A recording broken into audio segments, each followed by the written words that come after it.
जब आपको नौकरी नहीं मिलेगी तो ये कार कहां से आएगी? जब आपके पास में पैसा नहीं होगा तो कार कैसे चलेगी? उस सारा इंतजाम आपका हो गया। लेकिन मैं उस बात की गहराई में न जाकर अपनी बात शुरू करूं। बाबा साहब डॉक्टर अम्बेडकर को हम शब्दों से श्रद्धांजलि देते हैं, लेकिन कर्मों से और अपने व्यवहार से श्रद्धांजलि अलग बात होती है। ये धरती वो धरती है जहां कभी बुद्ध के चरण पड़े थे और बुद्ध ने दिए जो ढांचा था, सामाजिक ढांचा, आर्यल और सरियल, उसे बदलने के लिए आज से 2500 वर्ष पहले बुद्ध आए। महावीर, स्वामी जैन और गुरु नानक आए, कबीर आए, रैदास आए, संत महात्माओं का सिलसिला चलता रहा और वो यहाँ की सामाजिक व्यवस्था से टकराते रहे। संपूर्ण जीवन उठाकर देख लेना, भगवान बुद्ध का संपूर्ण जीवन दया, करुणा, मैत्री, प्रेम, अहिंसा, बंधुत्व, समदृष्टि और समता से भरपूर था। यदि उनके जीवन की किसी भी घटना को लिया जाए, एक भी श्रृंखला इसके विपरीत जाती दिखाई न मिलेगी। क्या निधन, क्या धनी, क्या मूर्ख, क्या विद्वान, उनके प्रभाव में कौन नहीं बहा। करुणा से द्रवित होकर रोगियों की सेवा की, क्षुधार्तों को भोजन दिया। आज का बौद्ध भिक्षु दान लेकर सोता है। बुद्ध कहते हैं यो हवे धैरो भिक्षु यो यति बुद्ध शासने सोमं लोकं प्रभासेति अब्धा बुद्धो व चंद्रमा। संग में तरुण भिक्षु होना चाहिए। जब कोई तरुण भिक्षु बुद्ध शासन में रत होता है तो वो संसार में ऐसे प्रकाशित होता है जैसे बादलों से मुक्त चंद्रमा। सारी दुनिया में देख लेना, सारी दुनिया में तरुण और नौजवान भिक्षु बनते हैं, लेकिन हमारे भारतवर्ष में जिंदगी से हार गए, भंते बनो। घर खाना नहीं मिलता है, भंते बनो। अधिक बुढ़े हो गए, भंते बनो। टांग में दर्द है, भंते बनो। आंख में दर्द है, भंते बनो। काम नहीं होता है, भंते बनो। घर लड़ाई हो रही है, भंते बनो। दारू पीकर बीवी निकाल दिया है, भंते बनो। ये कबाड़ी लोग क्या धर्म का काम करेंगे? लेकिन आपने तो जीवन देखा, आ गए साक्षात भगवान बुद्ध, चरणों में गिर पड़े। इस काम को बंद करो। और धर्म कब फैलेगा? जब आप अपने बच्चों को बौद्ध भिक्षु बनाएंगे। मैंने पूछा था श्रीलंका में, जब श्रीलंका में मैं गया, मैंने कहा आप लोग 4 बजे चक्कर 5 बजे और भोजन लेकर खड़े हो जाते हो। यही थाईलैंड में है, यही मलेशिया में है, यही जापान में है, यही लाओस में है, यही ताइवान में है। बोले बंदे जी हमारा बेटा भिक्षु बन गया है, हमारा पति भिक्षु बन गया है, हमारा पोता भिक्षु बन गया है, हमारा मामा भिक्षु बन गया, फूफा भिक्षु बन गया, ताऊ भिक्षु बन गया, चाचा भिक्षु बन गया। वो भिक्षु में अपना बेटा ढूंढती है वहां की माँ और कहती है कहीं मेरा बेटा भूखा आ रहा होगा, वो धर्म के प्रचार के लिए जाएगा। यहाँ तो किसी का बेटा बना नहीं, उसको कोई चिंता नहीं। बड़ा मार्मिक दृश्य।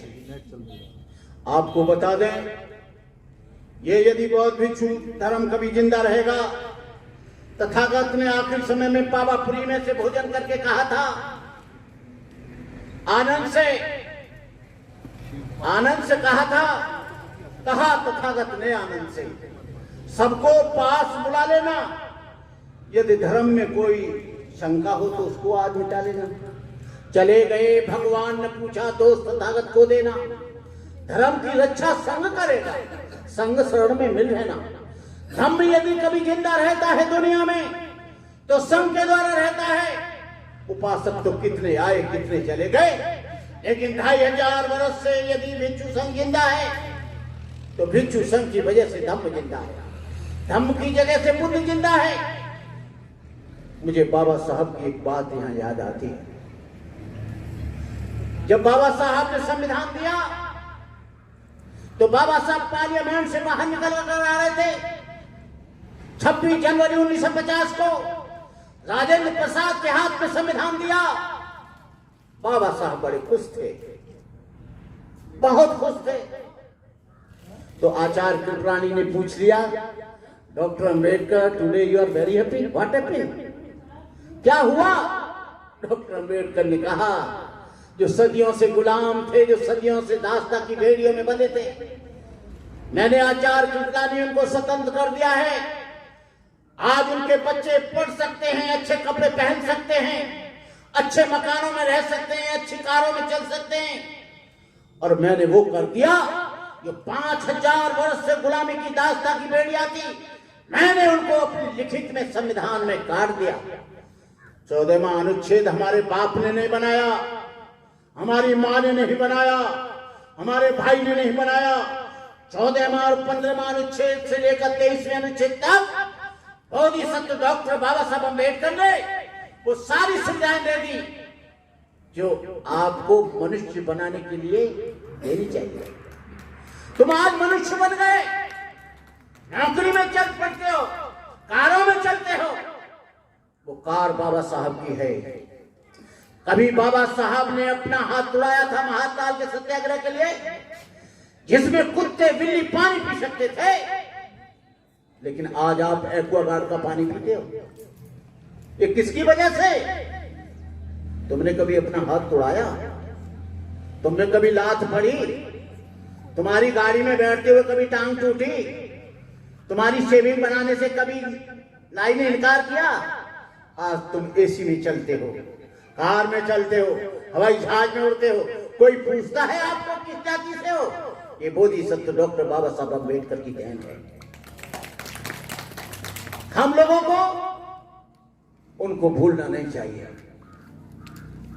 आपको बता दें, आज विश्व संघ को देख रहा हूं मैं, डॉक्टर चंद्रकीर्ति जी आप देखना, मैं झेल रहा हूं 47 साल से। 47 years ago and became monk. That time my age and 27 years. मैंने देखा, मैं जब बंगाल में गया, ये चकमा बौद्ध है, ये फलाना बौद्ध है, ये बरुआ बौद्ध है। अब क्या चल रहा है? ये महार बौद्ध है, ये चमार बौद्ध है, ये धोबी बौद्ध है, ये धानुक बौद्ध है, ये खटीक बौद्ध है, ये शाक्य बौद्ध है, ये मौर्य बौद्ध है। अरे जब बुद्धिस्ट हो गए तो कहां जातियां रही? बुद्ध ने एक बार कहा था भारद्वाज ब्राह्मण से, न जच्चा बसलो होती, न जच्चा होती ब्राह्मणो, कम्मनो बसलो होती, कम्मनो होती ब्राह्मणो। जन्म से न कोई ब्राह्मण होता है, न शूद्र होता है, कोई छोटी जाति होता है, न बड़ी जाति होता है। कर्म से बड़ी जाति और छोटी जाति होता है। बहनों और भाइयों, बौद्ध धर्म कोई झाड़ फूंक का धर्म नहीं है, गंडता बीज का धर्म नहीं है, अगरबत्ती मोमबत्ती का धर्म नहीं है, ये कोई आरती का या प्रार्थना का धर्म नहीं है, यहाँ याचनाएं और प्रार्थनाएं नहीं है। यहाँ पर क्या है? यहाँ पर प्रज्ञा है, शील है, करुणा है, मुदिता है, भाईचारा है, भ्रातृत्व है, समता है। ये सब चीजें यहाँ पर हैं। और यहाँ पर किसी भी दुख का कारण देवी देवता या भगवान या ईश्वर या अल्लाह नहीं है। यहाँ पर हर चीज की हर समस्या का कारण होता है। ये टेंट लगा है, इसका कोई कारण है। इसमें मल्टीवॉइस की आवाज आ रही है इस माइक में, इसका कोई कारण है? अभी बैटरी डाउन कर दीजिए, खूब घंटा बजाते रहना, खूब आरती करते रहना, ये माइक नहीं बोलेगा। लेकिन हम सारी समस्याओं का समाधान या पूजा पाठ से ढूंढते हैं। आप जानते हैं कि भगवान बुद्ध का धर्म तर्क का धर्म है। भगवान बुद्ध ने कहा कालामो लोगों से, उनके बीच में जैनी लोग आते थे, निगंठ लोग आते थे। उन्होंने कहा तथागत हम क्या माने, हमारे अंदर तो इतनी बुद्धि नहीं है, इतना ज्ञान भी नहीं है। वो आए थे कल, कह रहे थे हम पहाड़ पर पूजा करते हैं, हमारी दाढ़ी बहुत सफेद हो गई है, हमारी बात मान लो। एक तो दूसरे आए थे, वो कह रहे हम मौली बाबा हैं, पूरा जीवन मौन होकर चला गया, अब हमने मौन खोला है, हमारी बात मान जाइए। तीसरा आया, हमारे पास गंडा और ताबीज है, इसको बांध लो, तुम्हारे सब काम सफल हो जाएंगे। हम क्या माने क्या नहीं माने। बुद्ध ने कितना सुंदर जवाब दिया।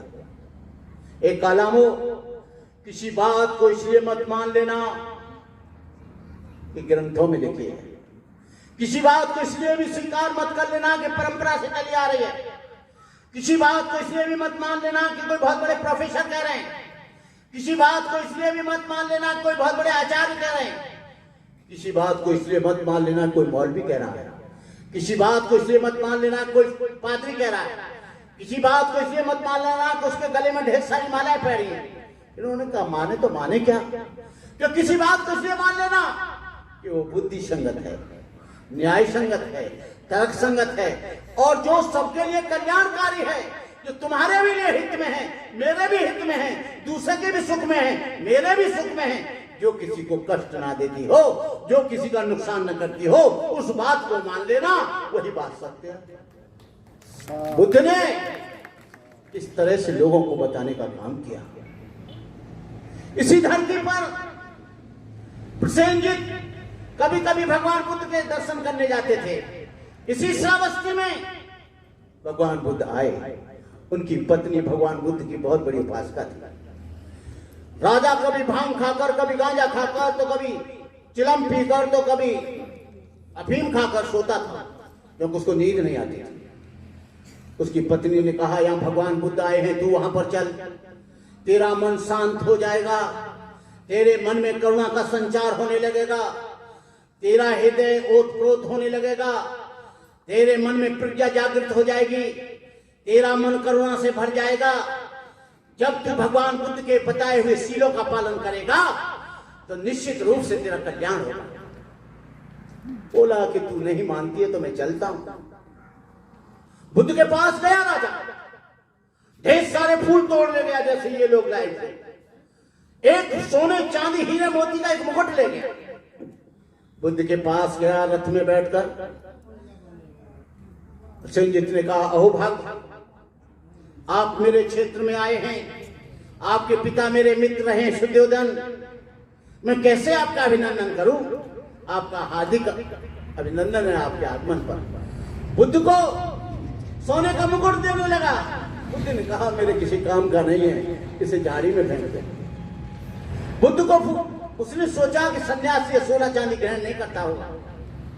बुद्ध को फूल देने लगा। बुद्ध ने कहा, इनको भी तालाब में फेंक दो, मेरे किसी काम के नहीं है। भगवान बुद्ध उसका वाइब्रेशन, उसकी बॉडी लैंग्वेज का अध्ययन कर रहे हैं, क्योंकि भगवान बुद्ध ध्यानी थे। तब उसने कहा, बुद्ध तुझे और क्या चाहिए? मेरे पास सब कुछ है, हाथी है, घोड़ा है, बड़े बड़े महल हैं, सोने चांदी के भंडार हैं। अरे बुद्ध ने कहा, पागल, इसे भी फेंक दे।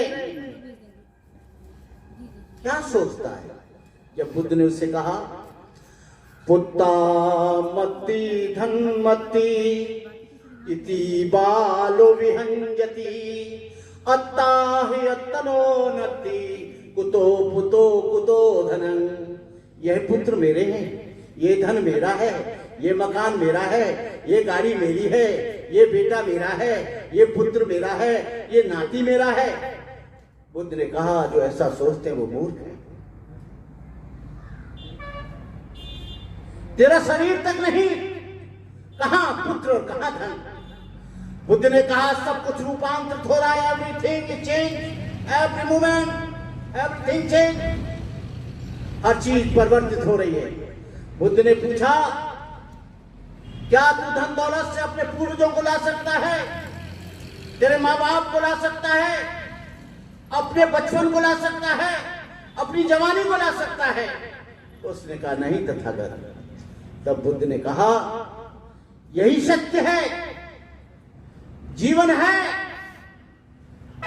बचपन को जवानी खा जाती है, जवानी को बुढ़ापा खा जाता है, बुढ़ापे में रोग हो जाते हैं, रोग जीवन को खा जाता है और जीवन को मृत्यु खा जाती है। आए हैं सब जाएंगे, राजा रंक फकीर, और एक सिंहासन छड़ चले एक बने जंजीर। आदमी जब शमशान में जाता है उसको चिंतन करना चाहिए, ये वो जगह है जहां कल मुझे भी आना है, ये वो जगह है मेरे से पहले भी यहां पर बड़े बड़े धुरंधर लोग यहां पर आ चुके हैं, ये वो बुढ़ापा है कि मुझसे पहले बहुत से राष्ट्रपति और प्रधानमंत्रियों को आ चुका है। इसलिए बुद्ध ने कहा अच्छा काम करो, बढ़िया काम करो, लोगों के कल्याण के लिए काम करो, इसी में मुक्ति है, इसी में मोक्ष है, इसी में निर्वाण है। तुम मनुष्य होते हुए यदि किसी के लिए कुछ नहीं कर सकते हो तो आपका जीवन निरर्थक है, आपका जीवन का कोई अर्थ नहीं। उन लोगों को जगाते रहो। आज बुद्ध जो है वो राजा से भिखारी बना, कटोरा लिया और यहां भिक्षु वो भिखारी से राजा बनने का प्रयास करता है। वो बड़ी गाड़ी दिखाकर ये दिखाना चाहता है मैं कितना बड़ा आदमी हूं। अरे बेवकूफ, टाटा बिरला डालमिया के यहाँ तो गाड़ियां बनती हैं, लीलैंड के यहाँ गाड़ियां बनती हैं, टोयोटा वाले के यहाँ गाड़ियां बनती हैं। बुद्ध के यहाँ गाड़ियां नहीं बनती थी, लेकिन बुद्ध पूरी दुनिया में पहुंच गया, कबीर पूरी दुनिया में पहुंच गया, साहूजी महाराज तो सारे लोग जानने लगे, बाबा साहब अम्बेडकर हर गांव हर नगर में पहुंच गया। जो लोग अपना मूल्यांकन अपनी दौलत से करते हैं, अपने मकान से करते हैं, उनकी बराबर कोई बेवकूफ नहीं है। भिक्षु की दो संपत्ति है, भिक्षु की कोई संपत्ति नहीं, बुद्ध विहार भी उसकी संपत्ति नहीं, मकान भी उसकी संपत्ति नहीं। एक उसका ज्ञान और एक उसका सील। सील नहीं है तो भिक्षु जीरो है, ज्ञान नहीं है तो मूर्ख है, और मूर्ख है तो वो कोई भी बुद्ध की देशना, कोई भी बुद्ध का संदेश, कोई भी बुद्ध की बाणी नहीं दे सकता। आज भिक्षु क्या करता है, तुरंत जाएगा, बढ़िया सा एप्पल का मोबाइल लेगा, एप्पल का लैपटॉप लेगा, एक कैमरा लेगा, गरीब लोगों के बीच में जाएगा। गरीब आदमी सोचेगा बहुत बड़े बनते हैं, वो अपनी मजबूरी के कारण सोचेगा कि कुछ बनते जी मेरी लड़की को शायद किताब दे देंगे, मेरे बच्चे को शायद बैग दे देंगे, मेरे बच्चे को शायद ट्यूशन करवा देंगे। वो तो देगा नहीं, वो तुरंत खा पी के वहां से दूसरी जगह चला जाएगा। All of the monks and how to get money। आज जब तक इस बात को नहीं छोड़ेंगे, हमने 47 वर्ष का जीवन, हम भी चाहें तो रोज एक बुद्ध विहार बना सकते हैं। लोग कहते हैं हमने बुद्ध विहार बनाया, हम चाहें तो रोज बना सकते हैं, लेकिन बुद्ध विहार में आने वाले बनाओ तो तुमको बुद्ध विहार बनाने की आवश्यकता नहीं पड़ेगी, उपासक स्वयं बनाएंगे। बुद्ध ने अपने जीवन में कोई बुद्ध विहार नहीं बनाया, बुद्ध ने अपने जीवन में कोई बिल्डिंग निर्माण नहीं करी, लेकिन आज का बहुत भिक्षु बिल्डिंग निर्माण करने में लगा है। बुद्ध ने बौद्ध बनाए, बुद्ध ने भिक्षु बनाए, बुद्ध ने उपासक बनाए। सारी दुनिया में 84,000 बौद्ध स्तूप बनाए तो किसने बनाए? क्या भिक्षुओं ने बनाए? अनाथ पिंडक को प्रसेनजित ने यहाँ विहार बनाया तो क्या भिक्षुओं ने बनाए?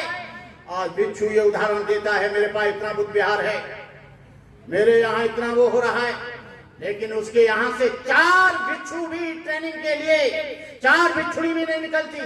वो उनकी दुकान है, वो उनका बिजनेस है। फोटो खींच कर विदेश में भेजेंगे, हमारे पास इतने भिक्षु भिक्षुड़ी रह रहे हैं, कोई काम धाम नहीं है। 1 महीने में भिक्षुड़ी भी गायब, भिक्षु भी गायब, वो वहां दिखाई नहीं देंगे। अबे काय का प्रचार भाई, अरे काय का धर्म भाई, परमानेंट भिक्षु चाहिए, परमानेंट। कुछ लोग आ रहे हैं, ये नॉर्थ ईस्ट इंडिया के लोग जो बौद्ध भिक्षु पूरे भारतवर्ष में फैले हुए हैं, चाहे वो असम के हों, अरुणाचल, असम, मिजोरम के हों। मेरे यहाँ भी 4 भिक्षु रहते थे, 2 ने फ्रांस में जाके शादी कर ली और 2 ने ईटानगर में जाकर शादी कर ली। अरे मेरा 10 साल का पैसा बेकार गया। मैंने दिमाग को लिया, मैंने कहा कभी घास नहीं डालूंगा ऐसे लोगों को। अरे कबाड़ा हो गया, मैं भीख मांग मांग के समाज से उनको दे रहा हूं कि वो धर्म का काम करेंगे और बाद में उनका चले। आप लोगों को मुख्य रूप से बहुत कर शब्द बोल रहा हूं, भिक्षुओं से सावधान रहना है। भिक्षुओं के ऊपर पूरा भरोसा आंख मीच कर नहीं करना है, क्योंकि ढेर सारी संस्था के ढेर सारे अंडू बंडू बनते आ गए हैं जो कबाड़ा किए दे रहे हैं। छत्तीसगढ़ में एक कबाड़ा कर दिया, एक दिल्ली में कर दिया। मैं इसलिए बताना चाहता हूं जिससे आप जाग जाएं, जिससे आप पहचान जाएं। और एक चलिए परंपरा परित्राण करने की, उसको मैं सत्यनारायण की कथा से ज्यादा कुछ नहीं मानता। बंते जी कथा करेंगे, परित्राण करेंगे, बंते जी लंबी लिस्ट बताएंगे, 10 मीटर कपड़ा, 5 किलो आलू, 2 किलो सेब, 1 कॉपी, 1 तौलिया, 1 साबुन। अरे तुझे चाहिए तो वैसे ही मांग ले, खत्म हो जाए तो। और वो कुछ बोल बाल के अपना चला जाएगा, ना तुम्हारी समझ में आएगा ना हमारी समझ में आएगा। पूरे के पूरे बुद्धिज्म में कहीं भी परित्राण शब्द नहीं है, परित्रदेशना है। परित्रदेशना का मतलब है भगवान बुद्ध के द्वारा जो व्याख्यात धर्म है, उसको जो 38 जय मंगल गाथाएं हैं, उसमें मनुष्य के कल्याण के लिए 38 संदेश हैं, 38 वाणी है, 38 भगवान बुद्ध का नियम है। जब ये हो गया, सूर्य ससाई बंदे के पास आते हैं, ढेर सारी महिलाएं आती बड़ी श्रद्धा के साथ आती हैं, 3 बार नमस्कार करेंगे। बंदे जी मेरे लड़के की शादी 3 वर्ष हो गए, बच्चा नहीं होता है, परित्राण कर दो। बंदे जी मेरी लड़की की शादी नहीं लग रही है, परित्राण कर दो। बंदे जी मेरा बच्चा पास नहीं होता है, परित्राण कर दो। कोई भी बच्चा परित्राण से या उससे आपके घर के वाइब्रेशन जो बदलेंगे, बुद्ध की वाणी से बदलेंगे। परित्राण में अंधविश्वास मत रखना। भगवान बुद्ध का धर्म वैज्ञानिक है। यदि भगवान बुद्ध का धर्म वैज्ञानिक नहीं होता तो जो 4 आर सत्य हैं, बुद्ध ने कहा दुख है, दुख का कारण है, दुख का निवारण है, दुख को खत्म करने का मार्ग है। और मार्ग क्या है? सम्यक दृष्टि, सम्यक संकल्प, सम्यक वाणी, सम्यक आजीविका, सम्यक कर्माण, सम्यक व्यायाम, सम्यक स्मृति, सम्यक समाधि।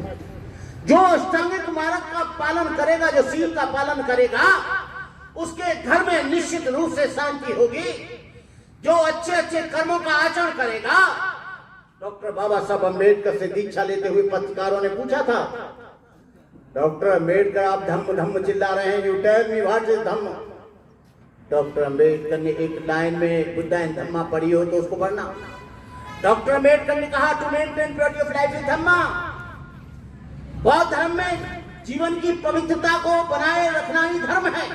और बौद्ध धर्म में पवित्रता के अलावा न कोई ईश्वर है, न झाड़ है, न फूक है, कोई नियम है, न कुछ है। तो मैं आप लोगों से इस संदर्भ में कहना चाहूंगा कि तथागत के समय की जो धम्म क्रांति थी वो एक अद्भुत क्रांति थी। उसमें राजा महाराजाओं के सपुत्र थे, राजकुमार इंद्रास थे, रईस थे, क्षत्रियोदा सरदार थे, ब्राह्मण थे, चांडाल थे, शूद्र एवं वैश्य थे, अंगुलीमाल जैसे लोग थे जो डांके डालता, निरपराधी लोगों का खून करता। अम्बपाल काशी नगर बधू थी जिसकी एक एक कदम पर राजा रामी लोग लाखों रुपया न्यौछावर कर देते। सुपाक था, कुत्ते का मांस खाता, स्वाति मछेरा था, नंद ग्वाला था, धनिया कुम्हार जाति से आया था, सुपैया डोम था जो शमशान से आया था, ये समीर व्यापारी की बेटी थी, वृंदा वैश्या की लड़की थी, पूर्णदासा पुत्री थी, चंपा शिकारी की लड़की थी, उपाली नाई था, महाकाश ब्राह्मण था, सुनीत भंगी था जिसने अरहंत प्राप्त किया, महापंडितार देव का चांडाल का बेटा था। इस धर्म में बैठकर कोई हीन भावना नहीं होती। आपको मालूम होना चाहिए भगवान बुद्ध ने सारनाथ में सबसे पहले 5 ब्राह्मणों को निश्चित किया। कौंडिन्य, बप्प, भद्दी, असलियत, महानाम। जो लोग ये कहते हैं ये छोटी जाति का धर्म है, क्या जापान में छोटी जाति के लोग रहते हैं क्या? थाईलैंड में छोटी जाति के लोग रहते हैं क्या? वियतनाम में छोटी जाति के? ये लोग तरह तरह का ब्राह्मण प्रचार करेंगे। कहने का मतलब ये है मेरा कि आप लोग धम्म को जाने, धम्म का अध्ययन करें, धम्म पर चलें, उसके विचारों पर चलें। और मैं महिला सशक्ति संघ के 4था अंतर्राष्ट्रीय बौद्ध सम्मेलन के उपलक्ष्य में आप सब लोगों को अपनी मंगल कामनाएं देता हूं, शुभकामनाएं देता हूं कि इसी तरह से डॉक्टर चंद्रकीर्ति जी इस कार्य को करते रहें। वैसे मैं कि सम्मेलन में आजकल जाता नहीं हूं, लेकिन ये प्रिय हमारे चंद्रकीर्ति जी डॉक्टर की वजह से, मैंने कहा एक नौजवान आदमी काम कर रहा है तो उसको प्रोत्साहित करने के लिए, उसके मनोबल को बढ़ाने के लिए मुझे जाना चाहिए। मैं आया, जो अच्छा लगे वो आपका, जो खराब लगे वो मेरा, इन्हीं शब्दों के साथ, क्योंकि वो तैयार घड़ियां लेके अब मुझे भी सिंगल आ गया है, मुझे बंद करना चाहिए, क्योंकि सिंगल और भी बहुत लोग हैं वक्ता। इन्हीं शब्दों के साथ जय भीम, नमो बुद्धाय, जय भारत। कार्य जो है आगे बढ़ाते रहेंगे।